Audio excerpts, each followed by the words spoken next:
Pemirsa, utang kereta cepat Jakarta-Bandung atau WUS akan dialihkan ke Kementerian Keuangan.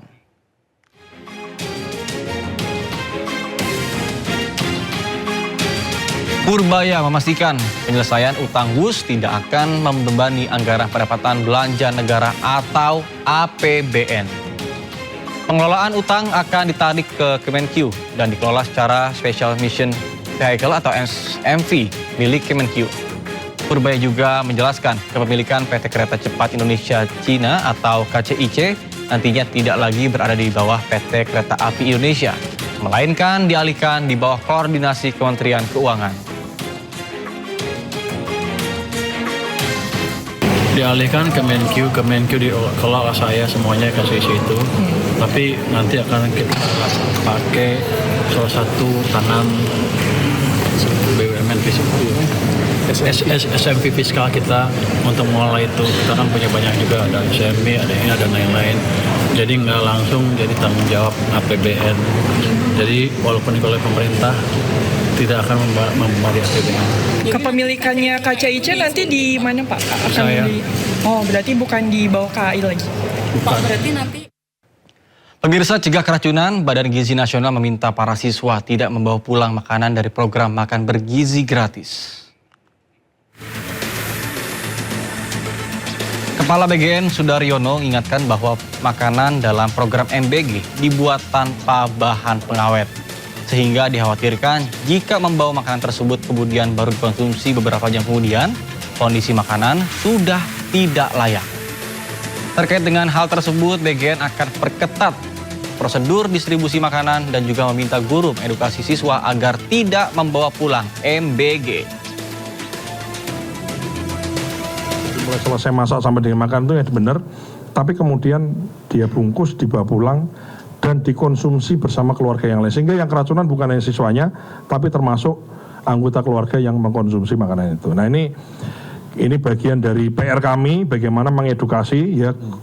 Jadi di sekolah itu sudah ada namanya PIC, yang sudah ada insentifnya. Jadi guru di sekolah itu tidak terganggu jam mengajarnya karena makan bergizi. Bahkan guru itu kemudian juga menjadi bagian dari penerima manfaat MBG.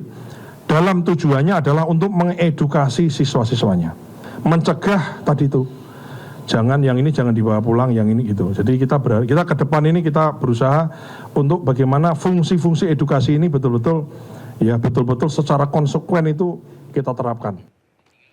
Pemirsa, Menteri Koordinator Bidang Pangan Zulkifli Hasan wajibkan dapur MBG beli bahan baku di Koperasi Desa Kelurahan Merah Putih.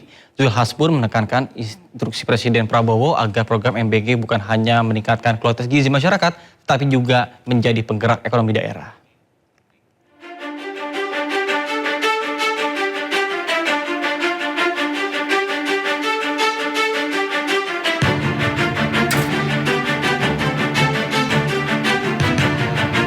Menteri Koordinator Pangan Zulkifli Hasan tegaskan bahwa Dapur Satuan Pelayanan Pemenuhan Gizi (SPPG) tidak diperbolehkan mencari pasokan bahan baku di luar wilayah setempat. SPPG dapat ambil bahan baku dari Kopdes Merah Putih, badan usaha milik desa, UMKM atau usaha desa lain di wilayah itu. Zulhas tegaskan kebijakan tersebut bakal diberlakukan secara ketat dengan konsekuensi sanksi administratif hingga penutupan operasional bagi SPPG yang melanggar ketentuan. SPPG tidak boleh beli selain dari usaha yang ada di desa itu.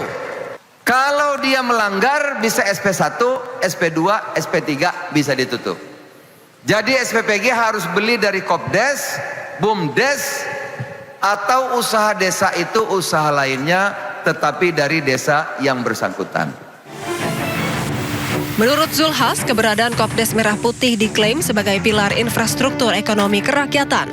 Lembaga ini menjalankan fungsi ganda, yakni sebagai pengendali distribusi bantuan pemerintah, sekaligus pembeli atau off-taker yang menjamin hasil produksi petani dan nelayan agar memiliki kepastian harga. Sementara itu, dalam infrastruktur pemerintah, Kopdes Merah Putih dirancang sebagai penyalur seluruh bantuan pemerintah, baik program Keluarga Harapan, bantuan tunai, hingga bantuan beras. Tim Liputan iNews melaporkan. Informasi lain pemirsa, demi memajukan riset dan inovasi, Presiden Prabowo Subianto ingin berinvestasi besar kepada sektor pendidikan. Hal itu disampaikan dalam acara pertemuan dengan 150 ilmuwan BRIN di Istana Kepresidenan Jakarta pada hari Kamis. Ini adalah satelit yang Prabowo menilai kemajuan riset dan inovasi berhubungan erat dengan kualitas pendidikan.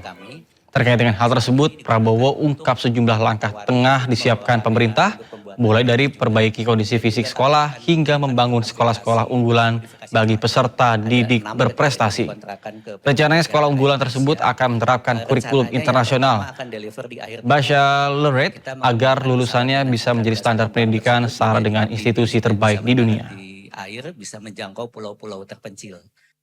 Untuk mencapai tingkat inovasi, untuk mencapai tingkat terobosan, untuk mencapai tingkat penemuan-penemuan, ya, paten-paten, dan sebagainya.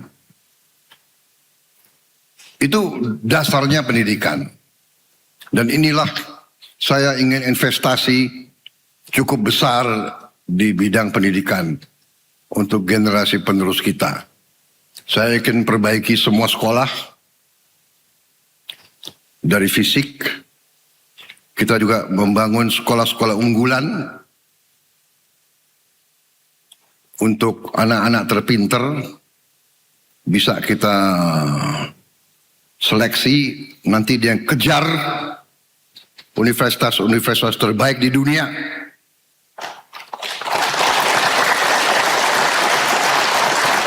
Di sekolah unggulan ini kita pakai kurikulum International Baccalaureate, IB. Dia harus dengan standar yang sama dengan yang terpintar di dunia, yang terhebat di dunia, sama. Menindaklanjuti temuan dan arahan Presiden Prabowo usai tinjau kondisi buku pelajaran di sejumlah sekolah, kini pemerintah mematangkan langkah pembaruan buku ajar nasional untuk jenjang SD, SMP, hingga SMA. Menteri Sekretaris Negara Prasetyo Hadi jelaskan bahwa pembaruan mencakup dua aspek utama, yaitu materi, pembelajaran, dan juga kualitas fisik buku. Masalah nasionalisme kebangsaan. Nah ini kan kaitannya dengan national character building yang sejak usia dini itu harus kita tanamkan gitu. Salah satunya kan dalam bentuk buku. Kedua, mengejar ketertinggalan di bidang sains dan teknologi, basicnya adalah salah satu concern beliau adalah matematika. Yang ketiga, untuk menghadapi kompetisi global, salah satu concern beliau adalah mengenai kemampuan berbahasa asing, salah satunya adalah bahasa Inggris. Itu yang berkenaan dengan masalah ininya ya. Kalau tampilan tadi sudah kami jelaskan.